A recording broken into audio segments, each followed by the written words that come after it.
जय गुरुदेव। परम पूज्य स्वामी जी महाराज सत्संग समारोह में भाग ले भाई सौभाग्य से आज इस मकर संक्रांति के पर्व पर ये हमारा आपका दर्शन दीदार हुआ। ये मालिक की बहुत बड़ी दया है।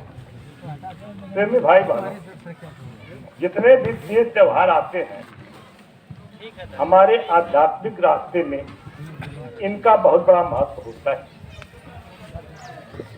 सबका यही मतलब होता है कि हम किस तरह से मालिक की सत्ता के नजदीक पहुंच जाए। केवल तीज त्योहारों के रूप को बदल दिया गया है। परम पूज्य स्वामी जी महाराज आए प्रेमी भाई बहनों, नहीं तो हम और आप आज इस गुरु महाराज की मतलब गुणगान में लगे हैं। हम लोग 100% मैं आपसे बताऊं, इसी पीपर पाकड़ में, मंदिर मस्जिद में या जंगल झाड़ी में लटके रह गए होते और अंत में मिलता क्या कि 84 मिल जाता। कहीं संजोग बैठता, स्वर्ग वैकुंठ मिल जाता तो प्रेमी भाई बहनों पुण्य छीड़े नर्क लोग मृत लोग। जब पुण्य छीड़ होता फिर मृत लोक में आते, फिर 84 में जाते। गुरु महाराज मिले, दया की बरसात किए। देखिए साहब, हमारे रंजन महाराज ने गुरु के गुणगान की बात कहा। एक बेर चार धाम, एक बेर चार धाम और 2 बेर द्वारिका के नहाए थे। 3 बेर त्रिवेणी के नहाए थे।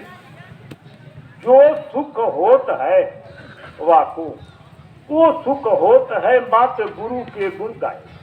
प्रेमी भाई बहनों, जितने भी तीर्थ व्रत हम आप करते हैं, मात्र गुरु के गुणगान को हम गाते रहें, हमारा काम बन जाएगा। न कोई तरह पंडित वेद पढ़े, न कोई तरह शीश के बढ़ाए थे। तो स्वामी जी विचार के सत्य कहें, अब तरह वही नर मात्र गुरु के गुण गाए। एक दृष्टांत मैं बताता हूँ आपसे। गुरु गोविंद सिंह के समय की बात है। गुरु गोविंद सिंह प्रेमी भाई बहनों, उनके एक शिष्य थे। उम्र में तो बहुत कम थे, लेकिन पद में मामा लगते थे। मामा सत्संग खूब सुनाते थे प्रेमी भाई बहनों। बड़ा सुंदर कला भी था, कविता भी बनाते थे। कविता बना करके सत्संग सुनाते थे। एक दिन उन्होंने सोचा, हमारी कविता से गुरु महाराज बहुत खुश रहते हैं। संजोग से गुरु गोविंद सिंह मतलब घूम रहे थे, वो उनके नजदीक पहुंच जाते हैं और एक कविता सुनाए। कविता तो याद मुझे नहीं है प्रेमी भाई बहनों, लेकिन उसका अर्थ मुझको याद है। उसका अर्थ ये था कि कहीं माता कलंकिनी हो जाए तो पुत्र को माँ को दंड नहीं देना चाहिए। कहीं गुरु महाराज की मौज हो जाए और लीला में कोई लीला दिखा दे तो हमको भ्रमित नहीं होना चाहिए।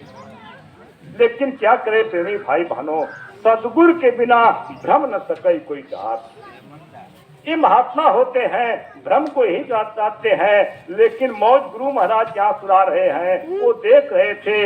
अब जो है वही हालत बनी कि गुरु गोविंद साहब मुस्कुराते हुए दूसरे तरफ चले गए। जैसे एक बार नारद जाकर के विष्णु भगवान से कहे, हमने मोह पर विजय प्राप्त कर लिया। जब उन्होंने ये बात कहा, विष्णु मुस्कुराते हुए ऐसा कहे कि नारद को तो बहुत अच्छा लगा। उन्होंने कहा, रूख बदन कर वचन मृदु, अब बोले श्री भगवान, अब तुम्हारे दर्शन से मिटे मोह भार मदमान। कहते, अरे नारद, अरे तुम क्या विजय प्राप्त कर रहे हो? जो तुम्हारा दर्शन कर लेगा, तुमको नारद नारद कह देगा, उसका मोह भ्रम सब दूर हो जाएगा। अब तो प्रेमी भाई बहनों ये फूल कर कचौड़ी बन गए। लेकिन हालत विचित्र हो गई। मामा को तुम उन्होंने सुन करके अब सीधे चले गए। कभी तो ये 3 महीने बीता और तब तक वो प्रेमी भाई बहनों गुरु गोविंद सिंह एक ऐसे गुरु हुए जो हमारे आपके लिए लड़ाई दिए। अगर वही सिख न रहे होते तो हिंदू धर्म सब खत्म कर दिए होते। ये हालत थी। लेकिन वो लड़ाई लिए कहे, अरे मामा आप तो बहुत चालाक हो, हर विद्या को जानते हो, कुछ घोड़ों की जरूरत है और काबिल कंधार निकल जाओ, ये असरफियां ले लो और घोड़े खरीद कर ले आओ, सैसों को ले लो। अब सैसों को ले लिए, मामा घोड़ा खरीदने तो चले गए। सब लोग जानते थे ये मतलब कि गुरु गोविंद सिंह के शिष्य है, मामा नाम से प्रसिद्ध है, इन पर सबका विश्वास है। सब व्यापारी घोड़ा देते चले गए। कहा लो घोड़ा, कहे मैं एक बार सबको पैसा दे दूंगा।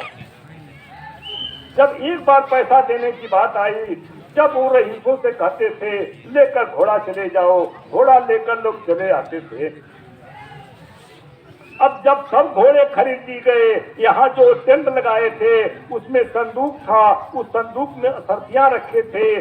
जब पैसा देने की बात आई, पूरे व्यापारियों को उन्होंने आमंत्रित कर दिया, आप लोग आओ और पैसा ले जाओ। हालत ये बनी, जब टेंट में घुसते हैं तो वो जो संदूक था वो टूटा मिला और जो असरफियां थी तितर बितर छिटकी हुई मिली, लेकिन असरफियां नहीं दिखाई देती थी। मालूम पड़ता है सब कंकड़ पत्थर है। जब कंकड़ पत्थर है, इधर मामा ने देखा तो हो बात तो बिगड़ गई, मालूम पड़ता है चोरी हो गई, हमारी बड़ी बेइज्जती हो जाएगी। पीछे से दरवाजे से निकलते हैं, जंगली इलाका है और भाग जाते हैं। अब देखिए भ्रम होता है प्रेमी भाई बहनों, उनको भ्रम हो गया, गुरु महाराज कैसे जीवों को संभालते हैं, हमको आपको घमंड नहीं करना चाहिए। तनमत धनमत जात मत अब माया मत सब लोग, विद्या मत और गुण मत, राज मत उन्मत, इतने मद को रद्द कर तब पाओ अनहद। अब प्रेमी भाई बहनों, अब ये व्यापारी बाहर बैठे हैं, 2-3 घंटा बीत गया, सोचे आखिर का मामा है कहाँ, जाकर थोड़ा सा आवाज लगाते हैं, मामा रहे तो बोले। तब तक ये व्यापारी कहता है अंदर घुसो, देखो आखिर क्या कर रहे हैं। अंदर घुसते हैं तो देखते हैं कि सब असरफियां तितर बितर पड़ी हुई है, संदूक खुला हुआ है। सब असरफियों को बटोरने लगे। जब पूरी असरफियां बटोर गई, जब उनकी गिनती हुई तो जितने घोड़े थे उतना उनका जितना दाम था उतना ही असरफियां थी। सब अपनी असरफी लेकर के सीधे चले गए, इधर वहां खबर पहुंचा दिए कि हम लोगों का दाम चुकता हो गया। अब प्रेमी भाई बहनों, अब मामा जो है लाज के मारे उनको तो भ्रम हो गया था, केवल घूम घूम कर सत्संग सुनाते थे, कविता तो बनाते थे, सत्संग खूब जमा, इतना जमा कि काशी नगरी में आ गए। जिस समय काशी नगरी में पहुंचे, सत्संग जमा हुआ था, एकामान्य सत्संग चल रहा था। अब यही मौज होती है गुरु महाराज की। कहते अरे भाई मामा का पता नहीं है वो कहाँ रहते हैं। जब मामा की बात आई, सबसे पूछा गया, अरे मामा तो हम लोगों को कह दिए कि चलो, हम लोगों को क्या पता, तब चलो उनको ढूंढा जाए वो कहाँ है। जब उनको ढूंढने के लिए निकलते हैं प्रेमी भाई बहनों, एक प्रेमी के हाथ में एक पत्र गोविंद साहब थमा देते हैं, कहते हैं लो एक पत्र और सीधे काशी नगरी में निकल जाओ, वहां के राजा को पकड़वा देना। इसके बाद इस पत्र में सब लिखा हुआ है। अब जो है प्रेमी भाई बहनों, पत्र लेकर के उस राजा को पकड़वाते हैं। राजा जब पत्र को खोलकर पढ़े, उस पत्र में ये लिखा था कि आपके यहाँ जो सत्संग सुनाता है, उस पत्र में ये लिखा था आपके यहाँ ऐसा सत्संग होता है, खूब जमता है, मुझको भी बहुत पसंद है, लेकिन आपके सत्संग में एक गुरु का चोर है। अब प्रेमी भाई बहनों, जब उन्होंने पत्र में लिखा था, आगे लिखा था आप पत्र को ले जा करके उस सत्संग में सुना दीजिएगा। जब सत्संग सुना देंगे तो जो गुरु का चोर होगा उठकर खड़ा हो जाएगा, उसके दोनों हाथ को पीछे बांध देना और बांध कर मेरे सामने पेश कर देना। अब प्रेमी भाई बहनों, राजा जो है सत्संग में पहुंचते हैं, सत्संग जमा था, संयोग बैठा, सत्संग में उतर नाटे तो नहीं किए, लेकिन जब सत्संग खत्म हुआ, आरती की बारी आई, तब राजा ने कहा एक पत्र है, इस पत्र को पहले सब लोग सुन लीजिए, सब लोग आराम से बैठे रहिए। अब प्रेमी भाई बहनों, उस पत्र में लिखा था, इस सत्संग में एक गुरु का चोर है। जब उन्होंने कहा एक गुरु का चोर है, इसमें लिखा है वो गुरु का चोर खड़ा हो जाएगा। और तब तक मंच पर बैठे थे मामा प्रेमी भाई बहनों। अब खड़े हो जाते हैं। जब खड़े हो जाते हैं, राजा उनके दोनों बाह को पीछे बांध देता है। जब बांधकर गुरु के सामने पेश करता है तो गुरु ने कहा, अरे मामा, आपकी बड़ी इंतजारी थी, मैं आपसे ये प्रार्थना करता हूँ, वही कविता जो सुनाए थे एक बार फिर से सुना दीजिए। मामा ने कविता तो सुनाया प्रेमी भाई बहनों, कविता तो याद नहीं है लेकिन कविता का अर्थ तो याद है। उन्होंने ये सुनाया, गुरु महाराज, अगर माँ ही पुत्र को विष दे दे, गुरु ही अपनी दया खींच ले, तो धरती पर उस जीव की रक्षा होने वाली नहीं। तो प्रेमी भाई बहनों, आज एक पावन पर्व है। इस पावन पर्व पर हमको आपको गुरु की दया की बरसात किए हैं, सब लोग जुटे हैं।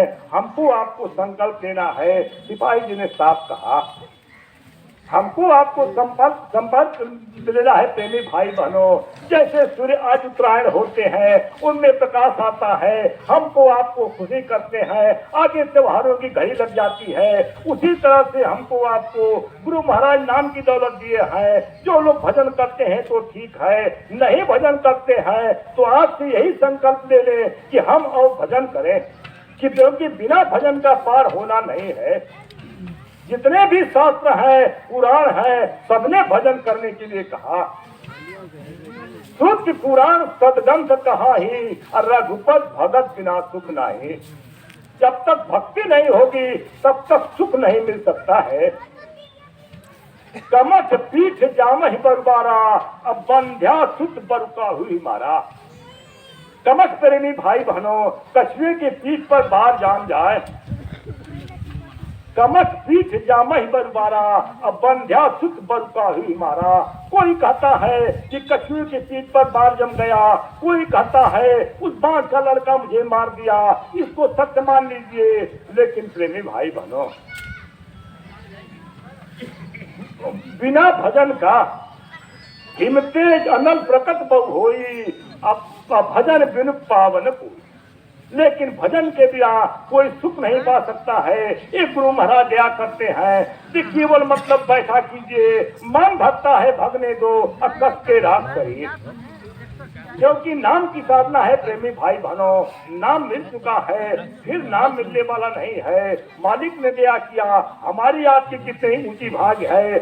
ऐसे समय पर मनुष्य शरीर मिला और ऐसे समय पर गुरु मिले और ठीक उनकी मौज हो गई। दुर्धाम के बासी अविनाशी, अनिज मौज में जब जब आते हैं, अब भूले जीवों पे प्यारे गुरु, तब खूब दया बरसाते हैं। अब वचनामृत का प्याला भरी भरी कर हमको खूब रिझाते हैं। अनिज आशिक मत वाला करके